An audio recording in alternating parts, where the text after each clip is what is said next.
اے داؤد علیہ السلام،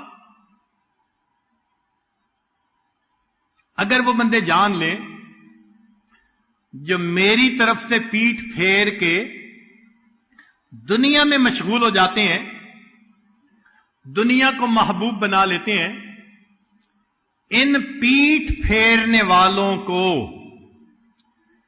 لو یعلم المدبرون انی، یہ پتہ چل جائے کیف انتظاری لہم، مجھے ان کا کتنا انتظار ہوتا ہے، ورفقی بہم، اور میں ان کے ساتھ کتنا نرم ہوتا ہوں، وشوقی الی ترک معاصیہم، اور مجھے کتنا شوق ہے کہ وہ گناہوں کو چھوڑ دیں، لماتو شوقن الیہ، تو وہ اس شوق میں جان سے مر جائے، ان کو پتہ چل جائے نا کہ مجھے اپنے گناہگار بندے کی توبہ کا کتنا انتظار ہوتا ہے، تو اے داؤد وہ شوق میں آ کے جان کو دے بیٹھے۔ پھر آگے اس سے بھی بڑھ کے عجیب بات کی، اللہ اکبر، الفاظ پڑھتے ہیں دل کو حلاوت ملتی ہے، سبحان اللہ۔ فرمایا یا داؤد ہذہ ارادتی فی المدبرین انی، اگر یہ میرا معاملہ ہے پیٹھ پھیر کر جانے والوں کے ساتھ، فکیف ارادتی فی المقبلین علیہ، جو میری طرف آتے ہیں پھر میرا ان کے ساتھ کیا محبت کا معاملہ ہوتا ہے، اور پیٹھ پھیر کے جانے والوں کے ساتھ جب میں یہ کرتا ہوں تو جو میری طرف رخ کر کے آ رہے ہوتے ہیں، جو اپنے گھروں سے چل کے گرمی کے موسم میں چٹائیوں پہ لیٹتے ہیں میری تلاش میں، اے داؤد جانتا ہے ان آنے والوں کے لیے میرا پھر کیا معاملہ ہوتا ہے۔ اللہ اکبر کبیرہ، عجیب بات کہی۔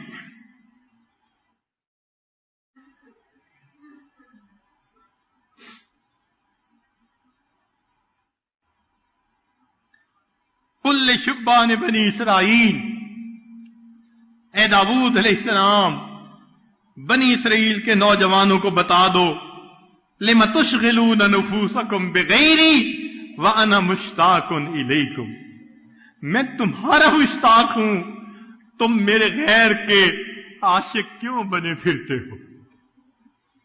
ہے کریم آقا، آپ اپنے بندوں کے ساتھ اتنا محبت کا معاملہ فرماتے ہیں، اللہ اکبر۔ یا داؤد ابلغ اہل ارضی انی حبیب لمن احبنی، میں دوست ہوں جو مجھ سے دوستی کرتا ہے، وانا جلیس لمن جالسنی، میں ہم جلیس ہوتا ہوں جو میرے ساتھ بیٹھ، تم مراقبے کرتے ہو میں تمہارا ہم جلیس ہوتا ہوں، وموذس لمن آنس بذکری، اور میں اس کا مونس ہوتا ہوں جو میرے ذکر کے ساتھ انس پکڑتا ہے، وصاحب لمن صاحبنی، اور جو میرے ساتھ ہوتا ہے میں اس کا ساتھی ہوتا ہوں، ومختار لمن اختارنی ومطیع لمن اطاعنی، عجیب، جو میری اطاعت کرتا ہے میں اس بندے کا مطیع ہوتا ہوں، اللہ اکبر، میں محبت سے اس کی بات کو ٹالتا نہیں ہوں، اس مطیع کا یہ معنی، اللہ اکبر۔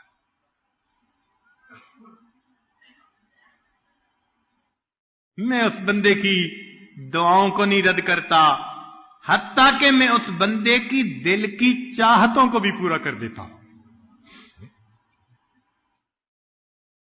من طلبنی بالحق وجننی، جس نے اخلاص کے ساتھ مجھے طلب کیا اس نے پا لیا، ومن طلب غیری لم یجدنی، جو میرے غیر کے پیچھے بھاگا اس کو اس کا محبوب کبھی نہیں ملے گا۔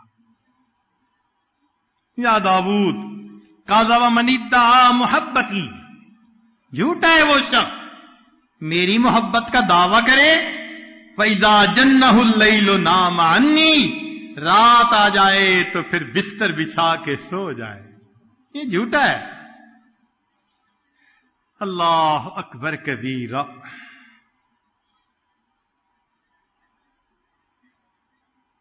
اللہ رب العزت کتنے کریم ہیں، کتنے مہربان ہیں. واقعی ہم دھوکے میں پڑے ہوئے ہیں. ہمیں احساس نہیں کہ اللہ رب العزت کتنا اس چیز کو پسند کرتے ہیں کہ بندہ مخلوق کی نفسانی شیطانی شہوانی محبتوں سے چھوڑ کر اپنے رب کو محبوب حقیقی بنا لے.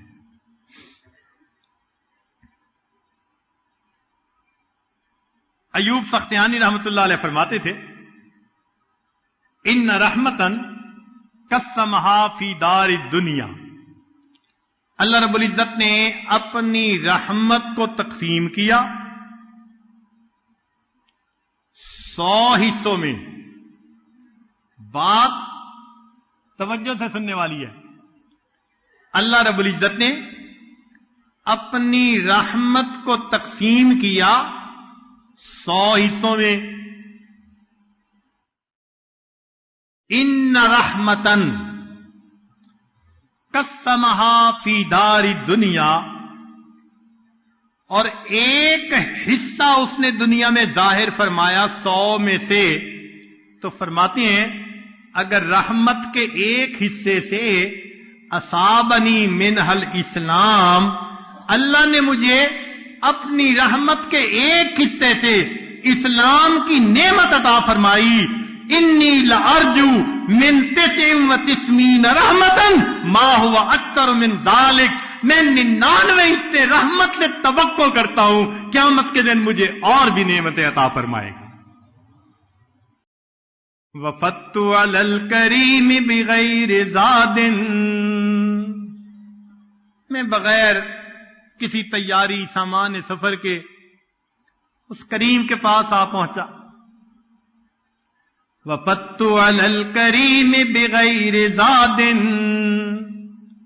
من الاعمال والقلب السلیم. نہ اعمال ہے نہ اچھا دل ہے میرے پاس، اور میں بغیر سامان سفر اس کریم کے در پہ آ پہنچا. وفدت علی الکریم بغیر زاد من الاعمال والقلب السلیم فإن الزاد أقبح من كل شيء إذا كان الوفود على الكريم. کہتے ہیں کہ جب بادشاہوں کی طرف سے دعوت ملے اور کوئی گھر سے کھانا لے کے جائے تو بادشاہ ناراض ہوتا ہے. میرے پاس گھر سے کھانا لائے کوئی کمی تھی؟ تو وہ کہتے ہیں کہ اگرچہ میں کریم کے در پہ پہنچا اور پلے میرے کچھ نہیں، مگر سنا یہی ہے کہ کریم کے در پہ کچھ لے کے جاؤ تو کریم اس بات کو پسند ہی نہیں کرتے. باجد بستامی رحمۃ اللہ فرماتے ہیں قبر میں میرے پاس فرشتے آئے، بڈھے کیا لائے؟ تو خواب دیکھنے والے نے پوچھا کہ حضرت آپ نے کیا کہا؟ ہاں لگے میں نے کہا کہ جب کوئی بادشاہ کے دروازے پر آتا ہے تو یہ نہیں پوچھتے کیا لائے ہو، بلکہ یہ پوچھتے ہیں کیا لینے کے لیے آئے ہو. میں بادشاہ کے دروازے پہ آیا ہوں. اللہ اکبر کبیر.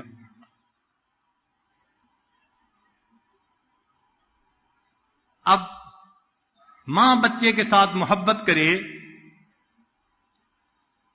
اور بیٹا اگر رخ پھیرے تو ماں شکوہ کرتی ہے، بیٹے میں نے ایسے پالا، میں نے خیال رکھا، میں نے قربانی دی، میں نے تجھے پال کے بڑا کیا، تو مجھے ملنے ہی نہیں آتا. تو محبت میں یہ ہوتا ہی ہے کہ محبوب محب ایک دوسرے کے ساتھ شکوے کرتے ہی ہیں.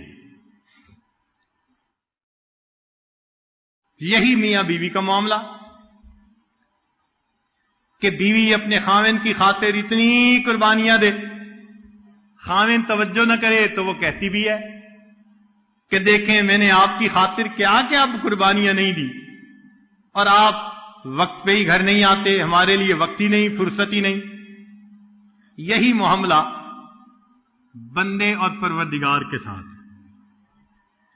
سنیے ذرا، قال سہل بن عبد اللہ، سہل بن عبداللہ فرماتے ہیں ما من یوم الا والجلیل سبحانہ ینادی، کوئی دن ایسا نہیں ہوتا کہ جب اللہ تعالی اس بات کا آواز نہ لگاتے ہوں، پکارتے نہ ہوں، فرماتے نہ ہوں، ما انصفتنی عبدی اذکرک وتنسانی، میرے بندے تو نے میرے ساتھ انصاف نہیں کیا، میں تجھے یاد کرتا ہوں تو مجھے بھول جاتا ہے۔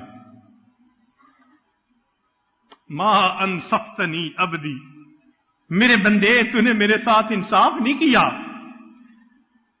اذکرک وتنسانی، میں تجھے یاد کرتا ہوں فرشتوں میں، وتنسانی، اور تو مجھے بھول جاتا ہے، وادعوک الی فتذهب عنی الی غیری، میں تمہیں اپنی طرف بلاتا ہوں تو میرے در سے پیٹ پھیر کے غیر کی طرف چلا جاتا ہے۔ وَأَذْهَبُ عَنْكَ الْبَلَايَا، میرے بندے میں تجھ سے بلاؤں کو ہٹا دیتا ہوں، وَأَنْتَ مُعْتَكِفٌ عَلَى الْخَطَايَا، اور تو خطاؤں کے اوپر جم کر بیٹھا ہوا ہے۔ یا معاشر الوساط، اے نافرمانو، تعرضون عنا ونقبل علیکم وتبارزون ونسترکم وتنفقون نعمتنا فی مخالفتنا ونمدکم۔ اللہ اکبر، تم نے اراد کیا، ہم نے تمہاری طرف متوجہ ہوئے، اور تم نے گناہ کیے، ہم نے تمہارے گناہوں پہ پردے ڈال دیے، اور تم نے ہماری نعمتوں کو نافرمانیوں میں استعمال کیا، اور ہم تمہیں نعمتیں دیتے رہے۔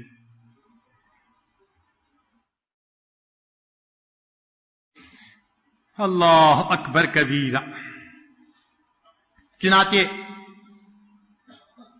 ساری باتوں کا لب لباب، دنیا محبت کرتی ہے، کوئی نہ کوئی غرض ہوتی ہے۔ اگر تو نفسانی محبتیں تو مثال، ملاپ اور وصال کی غرض، ماں باپ کی محبت تو اولاد بڑھاپے میں سہارا بنے گی، اگر نیکی کی محبت تو آخرت کے اندر اجر ملنے کی تما، کوئی نہ کوئی تما تو ضروری ہوتی ہے۔ ایک محبت تما سے خالی، کون سی؟ ذرا سن لیجئے۔ فرمایا عبدی، میرے بندے، کل یریدک لنفسہ، ہر بندہ تیرے ساتھ نفس کی وجہ سے محبت کرتا ہے، وَأَنَا أُرِيدُكَ لَكَ، میرے بندے میں تیری خاطر تجھ سے محبت کرتا ہوں،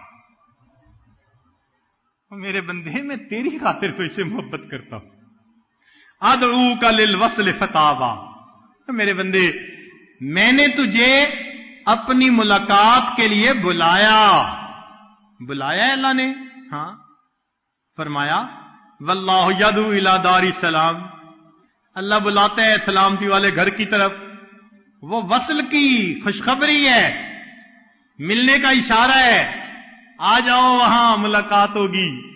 فرمایا ادعوک للوصل فتابا، میں نے تجھے ملاقات کے لیے بلایا، تو نے انکار کیا، اب اسو رسولی فی طلب، میں نے رسولوں کو بھیجا تمہیں سمجھا بجھا کر میری ملاقات کے لیے تیار کر دے۔ یا اللہ، کیا عجیب بات کہی۔ ایسا ہی ہے، بیٹا روٹھ جائے، ماں بلاتی ہے، کوئی نہ آئے تو وہ بھیجتی ہے دوسرے بیٹے کو، خاوند کو، ذرا اسے سمجھاؤ بجھاؤ میرے پاس لے کے آؤ. اللہ فرماتے ہیں میرے بندے میں نے تجھے ملاقات کے لیے بلایا، تو نہیں آیا. تو نہیں آیا. پھر کیا ہوا؟ ابعث رسلی، میں نے اپنے رسولوں کو مبعوث کیا فی طلبی، کہ وہ تیرے دل میں میری ملاقات کی طلب پیدا کریں، تیرے مائنڈ کو پرپیئر کر کے ملاقات کے لیے میرے تک پہنچا دیں. چنانچہ جنت اللہ تعالی سے ملاقات کی جگہ، جنت اللہ تعالی سے ملاقات کی جگہ. دلیل سن لیجئے، دلیل سن لیجئے. بات یہ آج سمیٹنا چاہتا ہے. امید ہے کہ آپ دل کی توجہ کے ساتھ اس بات کو سنیں گے. ارشاد فرمایا ان اللہ اشترى من المؤمنین انفسهم واموالهم بان لهم الجنہ. اللہ نے مومنوں سے ان کی جانوں اور مالوں کو جنت کے بدلے میں خرید لیا. اب چند نکتے کی باتیں طلباء کے لیے.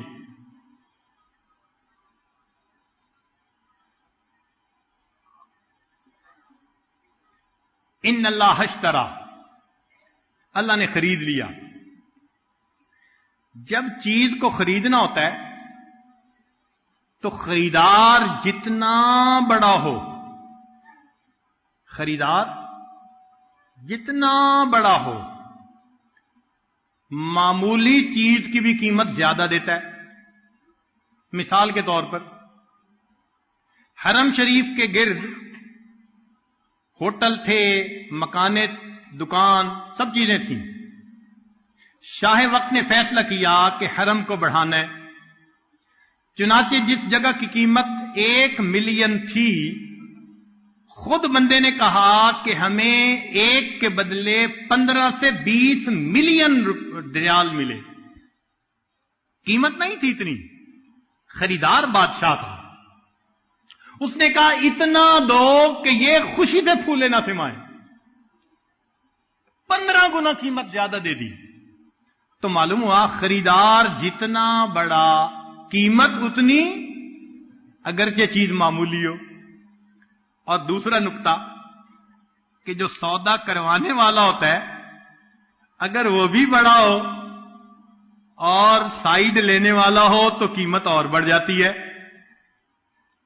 ایسا ہی ہے نا سودا کروانے والا. اب اس سودے میں خریدار ہیں اللہ تعالی.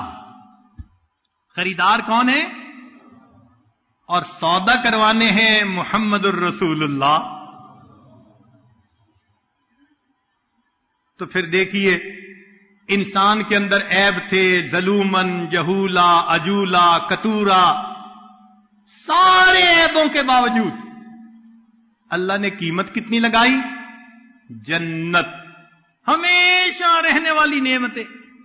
یا اللہ اتنی قیمت. فرمایا مومن سے اس کی جان اور مال کو جنت کے بدلے میں خرید لیا.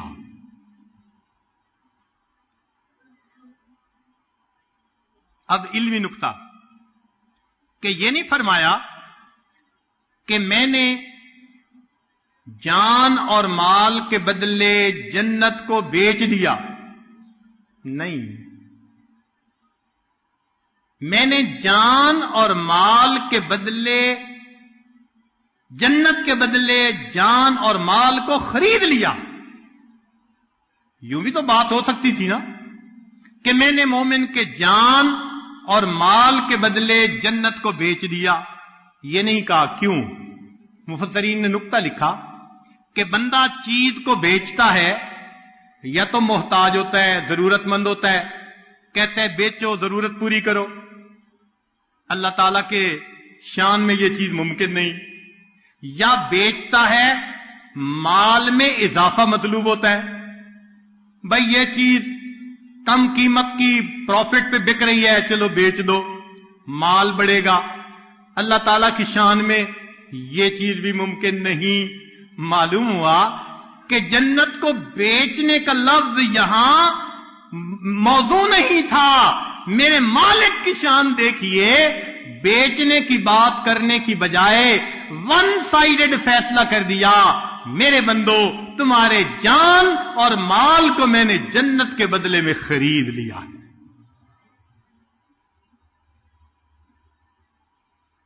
اگلا علمی نکتہ کہ انسان کے پاس نفس کم درجے کی چیز ہے اور قلب انسان اعلی درجے کی چیز.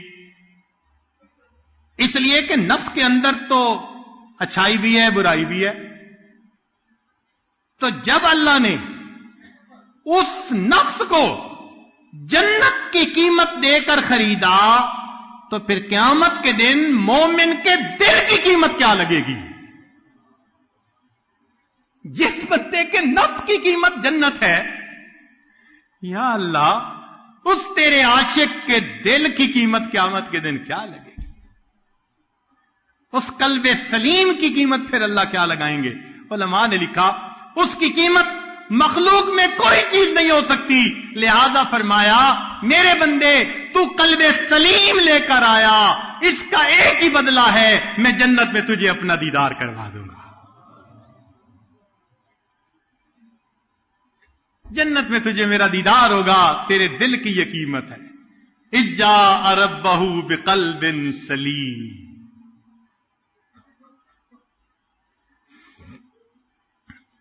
اور نکتہ، لوگ غلام خریدتے ہیں، اپنے نام پہ اس کا نام رکھتے ہیں. مثلا نام تھا شیبہ، مطلب چچا لے کے آئے، لوگوں نے عبد المطلب کہنا شروع کر دیا، نام پڑ گیا ان کے اوپر. تو غلام کو خرید کر مالک اپنے نام کے اوپر اس کا نام رکھتا ہے. اللہ رب العزت نے بھی بندے کو خریدا اور بندے کا نام اللہ نے اپنے نام پر رکھا. کیسے؟ بندے کا نام رکھا مومن اور اللہ کا نام مومن. اپنے نام پہ نام رکھا. یہ میرا غلام ہے، اپنا نام دے رہا ہوں. خاوند بیوی کو اپنا نام دیتا ہے، باپ بیٹے کو اپنا نام دیتا ہے، نام چلتا ہے. یہ میرا بندہ ہے، میں مومن ہوں. المؤمن اللہ کا صفاتی نام. فرمایا یہ میرا غلام، میں نے خریدا ہے، میں نے بھی اس کا نام کیا رکھا؟ مومن. چلیں، لوگ غلام خریدتے ہیں تو پھر اس کو ذلیل کرتے ہیں، ہر کم درجے کا کام اسی سے. سمجھتے ہیں کہ غلام کی کیا عزت ہوتی ہے، مگر مالک کا یہاں فرق ہے. یہ دنیا کے مالک غلام کو رسوا کرتے ہیں. اللہ تیری شان پہ قربان جائیں، تو نے غلام خریدا، ساتھ کر دیا وَلَقَدْ كَرَّمْنَا بَنِي آدم. بنی آدم کو میں نے عزتیں بخشی، غلام کو عزتیں. اللہ اکبر. دنیا غلام خریدتی ہے، ان سے خدمت لیتی ہے، ان کو تنخواہ نہیں دیتی. کیوں؟ ہے جو غلام. اس کا کام ہی یہی کہ یہ خدمت کرے، تنخواہ دینے کی ضرورت نہیں. اللہ کا معاملہ اور ہے، وہ کتنا عظیم مالک ہے. فرمایا میرے بندے تمہیں میں نے خریدا، لیکن جب میرے پاس آؤ گے تم نے جتنی عبادتیں کی ہوگی میں ہر عبادت کا اجر عطا کروں گا. میں تمہیں اجرت بھی دوں گا تمہاری خدمت کی. دنیا کا مالک غلام خریدتا ہے، تو غلام بھاگنے کی کوشش کرے تو بھاگنے نہیں دیتا، لے آتا ہے اس کو پکڑ کے، جانے نہیں دیتا۔ اللہ نے بھی غلام خریدا، اب بندہ اللہ کے در سے ہٹنے لگے تو اللہ ہٹنے دیتا ہے؟ نہیں، وہ حنان ہے، وہ محبت کرنے والا، وہ اپنے در سے کسی غلام کو جانے نہیں دیتا۔ جائے فرماتا ہے فَأَيْنَ تَذْهَبُونَ، کدھر جاتے ہو؟ نہ سمجھے تو پھر فرماتا ہے یا ایھا الانسان ما غرک بربک الکریم، اے بندے تجھے تیرے کریم پروردگار سے کس چیز نے دھوکے میں ڈال دیا؟ اللہ واپس بلاتے ہیں۔ حق تو یہ بنتا تھا دروازے سے پیٹ پھیر کے جاتا، اللہ پیچھے سے پیٹھ کے اندر لات بھی لگواتے، دروازہ بھی ہمیشہ کے لیے بند کروا دیتے، جا دفع ہو جا۔ نہیں، ایسا نہیں کیا، اس کو واپس بلاتے ہیں۔ اگر میرے بندے پتہ چل جائے کہ مجھے کتنا انتظار ہے تیرے آنے کا، تو اس شوق میں ہی اپنی جان دے بیٹھے۔ لوگ غلام کے عیب ظاہر کرتے ہیں، کوئی غلطی ہو گئی، لوگوں کے سامنے ڈانٹ ڈپٹ کی، یہ ایسے کرتا ہے ایسے کرتا ہے، مگر اللہ کا معاملہ اور سبحان اللہ، اللہ نے غلام خریدا اور وہ بندہ گناہ بھی کرتا ہے، کبیرہ کا بھی مرتکب ہوتا ہے، اللہ رسوا کرنے کی بجائے خود بھی پردے ڈال دیتے ہیں، دوسرے قریب کے ایمان والوں کو بھی فرمایا تم دنیا میں بھائی کے عیب پہ پردہ ڈالو گے، میں پروردگار قیامت کے دن تمہارے گناہوں پہ رحمت کی چادر کا پردہ عطا کر دوں گا۔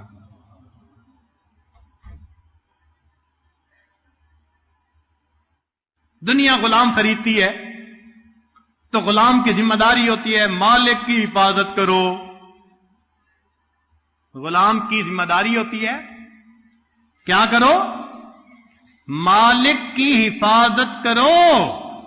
یہاں معاملہ اور ہے، اللہ نے غلام خریدا، اللہ نے اپنے غلام کی حفاظت پر اپنے فرشتوں کو متعین فرما دیا، میرے بندے کی حفاظت کرو، سبحان اللہ۔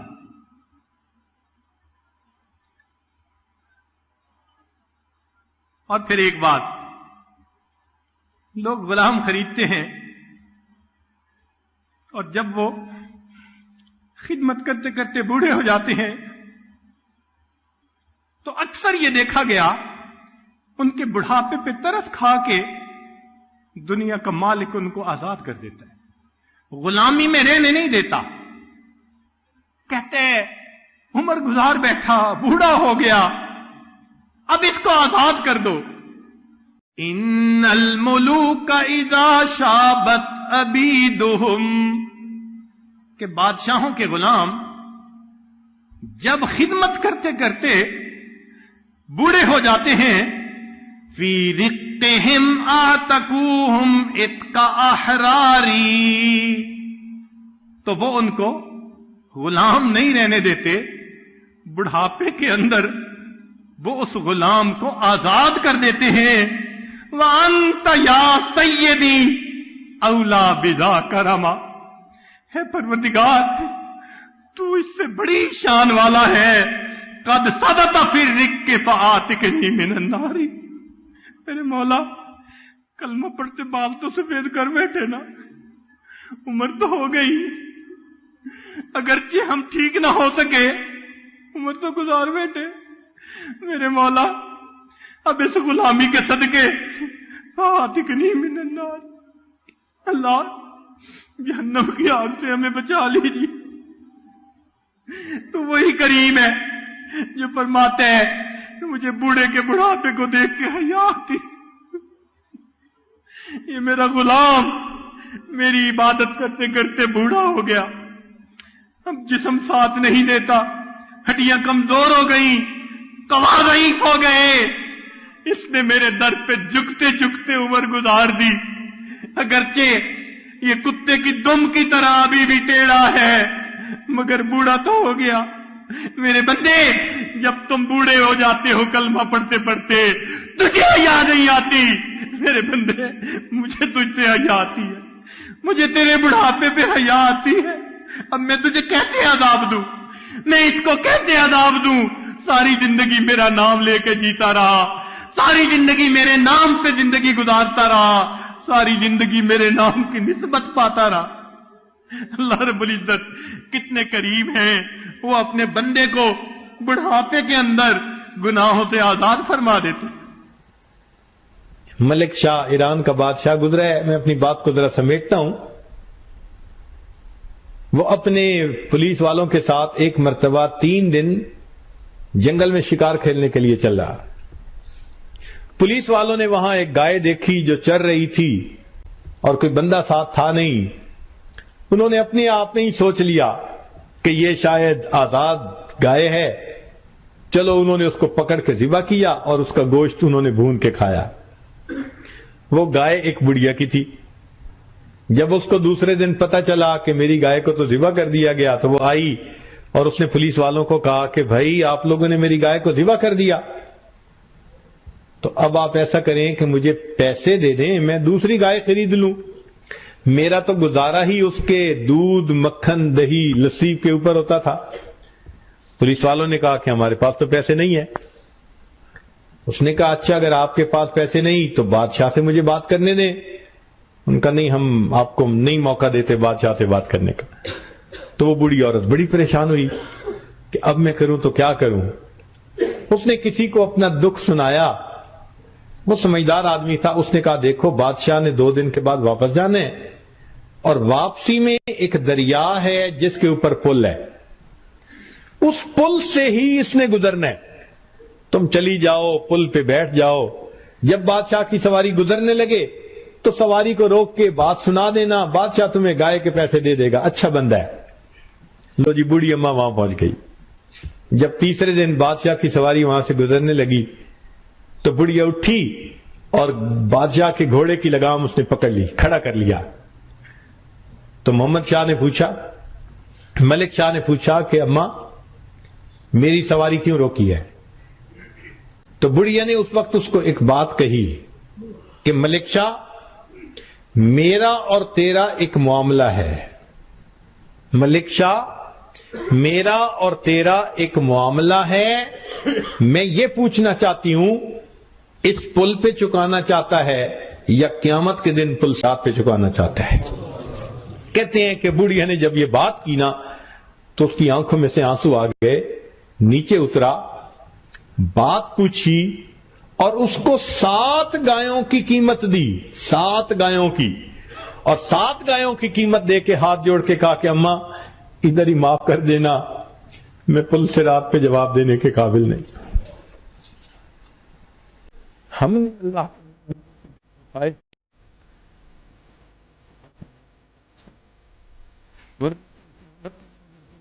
ہم نے آپ کو ہمارا کیا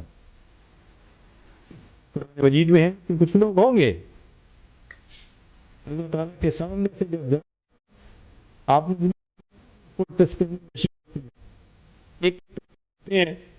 تو جس کے پاس کی نٹرے کی جاتی ہے تو بک پانا اس کی تفریح کرتے ہیں, اور جس کے پاس کچھ نہیں ہوتا وہ تو جاتا ہے.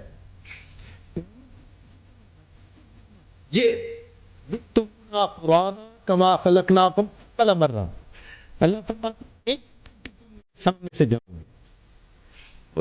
گے ہوں گے سارے بندوں, اور جنہوں نے دوسروں کے دل دکھائیں گے اور دوسروں کے لیے وبال بن کے رہے ہوں گے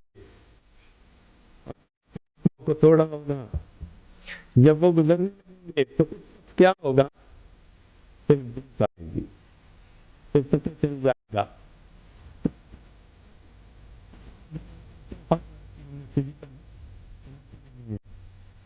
بعض لوگ ہوں گے کہ جو گزرنے لگیں گے تو فرشتے ان کو ایک طرف لے کے جائیں گے اور آواز آئے گی وَقِفُوهُمْ إِنَّهُمْ مَسْئُولُونَ,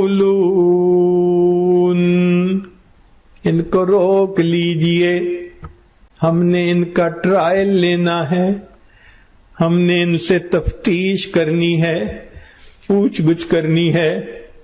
یہ اوپر سے میاں تسبیح تھے, اندر سے میاں کسبی تھے، اوپر سے انہوں نے چہرے بنا لیے تھے نیکوں والے، گھر بیوی کا دل دکھاتے تھے، ماں کو ستاتے تھے، والد کو دکھ دیتے تھے، بھائی کو دکھ دیتے تھے، یہ اللہ کے بندوں کے لیے وبال جان بنے ہوئے تھے۔ وقفوہم، روک لیجئے ان کو، انہم مسئولون، ہم نے ان کا ٹرائل لینا ہے۔ یہ چھپے گناہ کرتے تھے، لوگوں کے سامنے حاجی بنتے تھے، پاجی بن کے رہتے تھے، ان کو روک لو، ہم ان کی تفتیش کریں گے۔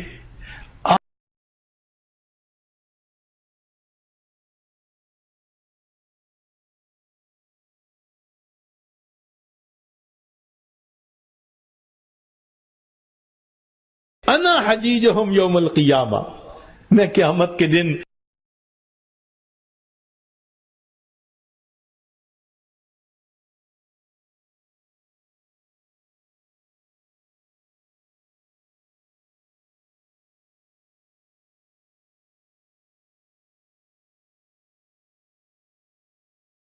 جن کی شفاعت چاہتے ہیں، جن کی شفاعت کی امید پہ زندگی گزارتے پھر رہے ہیں، اگر وہ ماتحتوں کے وکیل بن کر کھڑے ہو گئے تو ہمارا کیا بنے گا؟ آج وقت ہے ہم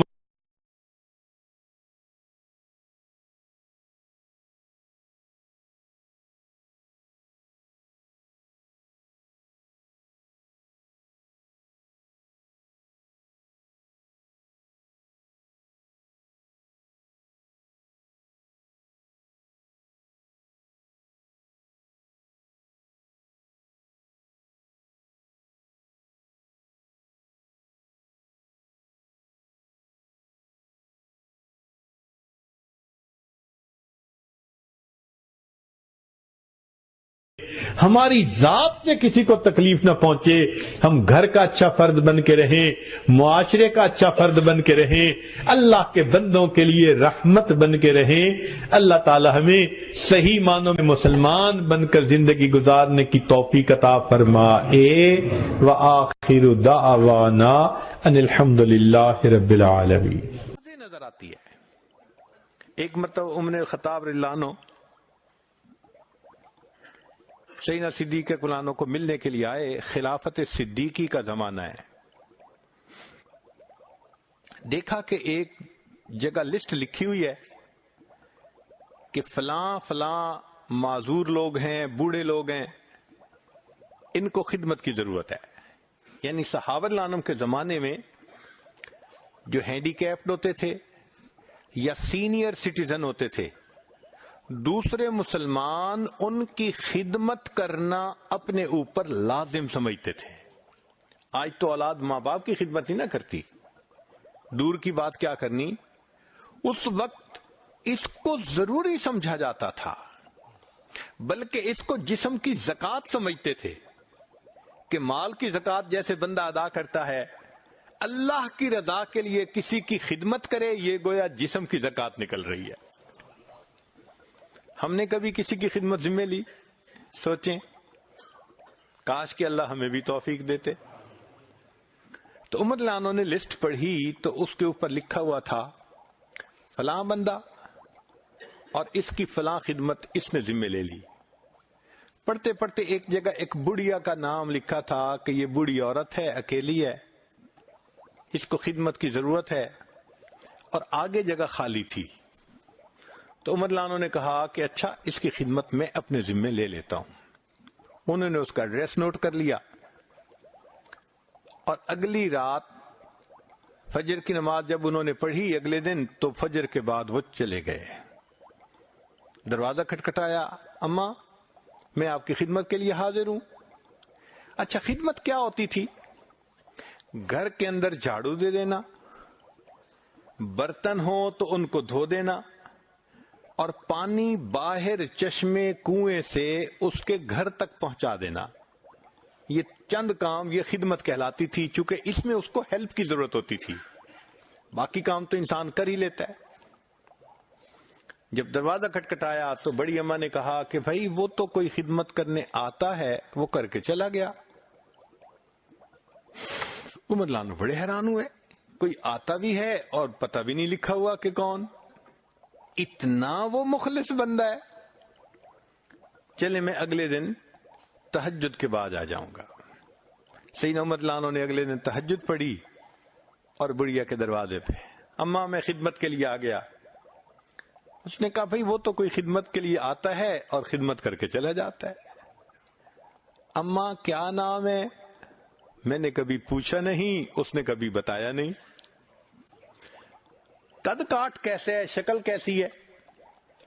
بھائی وہ آ کے دروازہ کھٹکھٹاتا ہے، اماں پردہ کر لو تو میں کمرے میں چلی جاتی ہوں، وہ سارے کام سمیٹ کے پھر میری کنڈی کھٹکھٹا دیتا ہے کہ پردہ ختم ہو گیا، باہر آ جاؤ، وہ باہر چلا جاتا ہے، میں آ جاتی ہوں۔ آج تک میں نے اس کی شکل بھی نہیں دیکھی۔ عمر لانو بڑے حیران، یہ کون بندہ ہے کہ جو اتنے اخلاص سے خدمت کر رہا ہے؟ وہ بھی عمر الخطاب تھے۔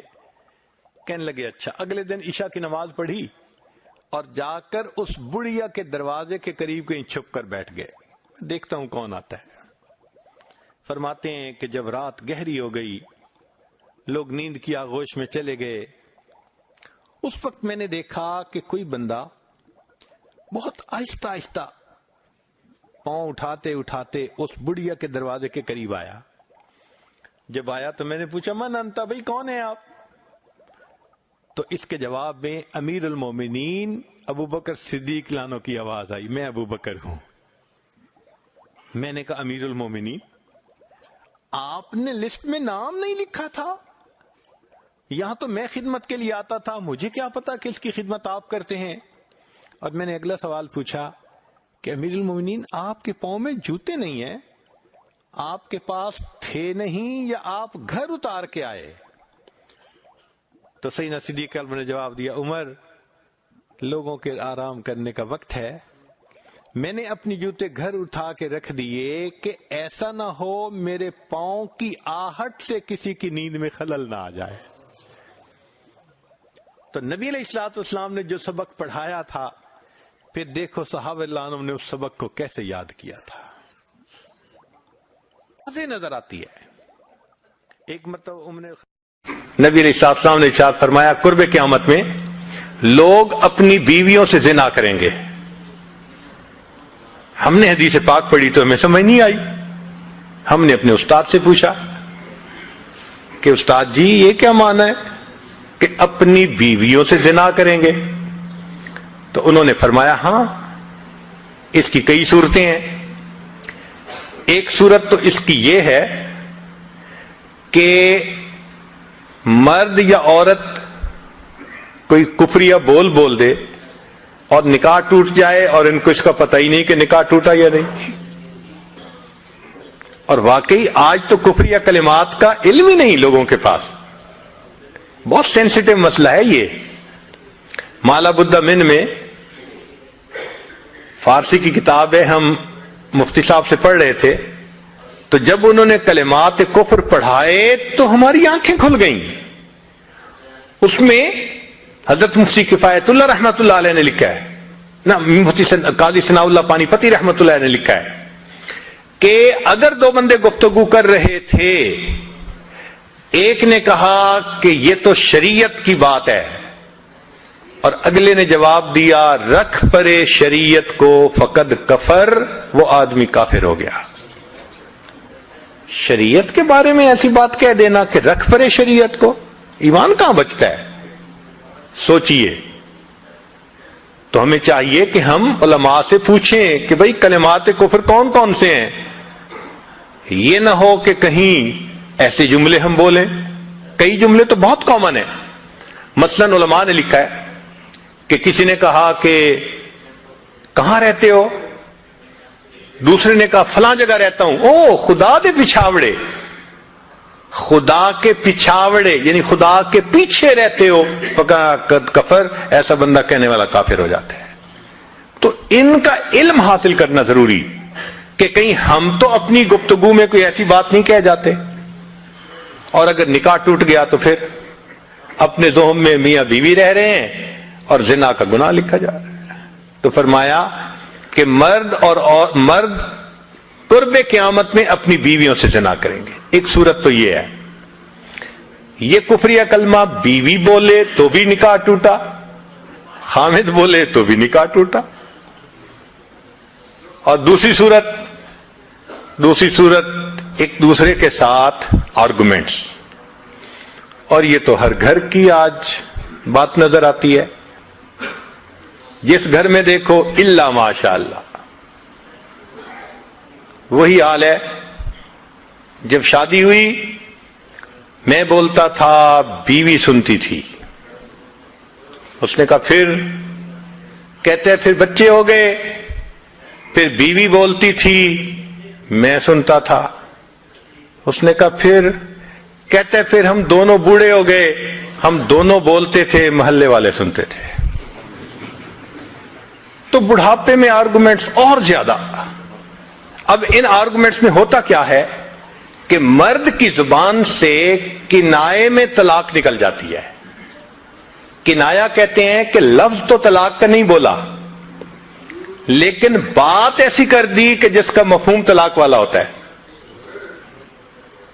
اس کو کنائے میں طلاق کہتے ہیں. اب یہ گناہ بہت زیادہ ہے کہ غصے میں کہہ دیتے ہیں چلی جا، مجھے تیری کوئی ضرورت نہیں آج کے بعد. اس قسم کے الفاظ کہ جس کا نتیجہ یہ نکلے کہ تو میری بیوی نہیں ہے، اس کو کنایا کہتے ہیں. اب اس کے مسئلے بھی سیکھنے چاہیے.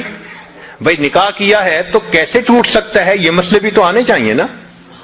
یہ کہاں لکھا ہوا ہے کہ آپ ٹیکس کے سب مسائل جانتے ہیں، بزنس کے سب کوڈز جانتے ہیں، فلاں کا سب نالج آپ نے حاصل کیا ہوا ہے، اور ایک مومن نکاح کر لیتا ہے اور اس کو نکاح طلاق کا پتہ ہی نہیں ہوتا. یہ کہاں کا انصاف ہے؟ شریعت کہتی ہے علم حاصل کرو.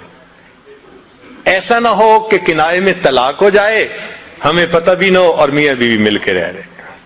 اور آج تو یہ معاملہ ہے کہ زبان سے طلاق کہہ دیتے ہیں، ہو بھی جاتی ہے، پتہ بھی ہے دونوں کو، مگر بدنامی ہو جائے گی، پھر ایک دوسرے کے ساتھ رہ رہے ہوتے ہیں. چنانچہ ہمیں ایسے لوگ ملے، 5 وقت کا نمازی، تہجد پڑھنے والا، سب نیکی کرنے والا. خود اس نے مجھے کہا کہ آج سے 8 سال پہلے میں نے اپنی بیوی کو طلاق دے دی تھی غصے میں. ویسے میں نے غصے میں دی تھی. میں نے کہا کبھی کسی نے بیوی کو خوش ہو کے طلاق دی؟ دیتا تو غصے میں ہی ہے نا. یہ کیا بات ہوئی کہ غصے میں دی تھی؟ بھئی طلاق تو ہو گئی. اور جی پھر بعد میں ہم نے سوچا وہ بھی نیک ہے، میں بھی نیک ہوں، بدنامی ہو جائے گی، بچے خراب ہو جائیں گے، تو بس پھر ہم نے پھر اکٹھا رہنا شروع کر دیا. نہ رشتہ داروں کو پتا، نہ علماء سے پوچھا. پھر میاں بیوی اکٹھا رہ رہے ہیں، ایک گھر ایک کمرے میں. اب بتائیں زنا ہو رہا ہے کہ نہیں ہو رہا؟ قربان جائیں اس سچے نبی صلی اللہ علیہ وسلم کی مبارک زبان پر 1400 سال پہلے وارن کر دیا تھا کہ قرب قیامت میں لوگ اپنی بیویوں سے زنا کریں گے. آج اس بات کی ضرورت ہے ہم دین کو پڑھیں، دین کو سمجھیں، دین کو سیکھیں، تاکہ اپنی زندگی شریعت کے مطابق گزار سکیں. اور یہ ایسا گناہ ہے زنا، اللہ اکبر، کہ قرآن مجید میں اس کے لیے فرمایا خالدین وَيَخْلُدُ فِيهِ مُحَانَا، خالدین فیہا کا لفظ آیا. تو مفسرین نے اس پر نقطہ لکھا کہ کافر ہمیشہ ہمیشہ جہنم میں رہیں گے، مومن مسلمان خطاکار کے لیے خالدین کا لفظ.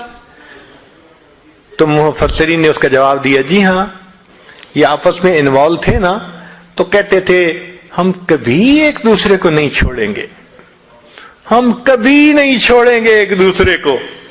یہ جو وعدے کرتے تھے ہم کبھی ایک دوسرے کو نہیں چھوڑیں گے، ہمیشہ ساتھ رہیں گے، اللہ فرماتے ہیں میں بھی تمہیں پھر ہمیشہ ہمیشہ کا عذاب دوں گا. ایک حدیث پاک میں ہے قیامت کے دن اللہ تعالیٰ کے سامنے بوڑھا زانی آئے گا، اللہ تعالیٰ اس کے چہرے کی طرف نہیں دیکھیں گے. ایک روایت میں ہے قیامت کے دن بے پردہ جو ننگے سر پھرنے والی عورت ہوگی وہ اللہ کے سامنے کھڑی کی جائے گی، اللہ تعالیٰ اس کی طرف نہیں دیکھیں گے۔ یہ وہ گناہ ہے کہ اللہ تعالیٰ کی رحمت کی نظر ہی قیامت کے دن نہیں پڑے گی۔ آج اس سے بچنے کی ضرورت ہے۔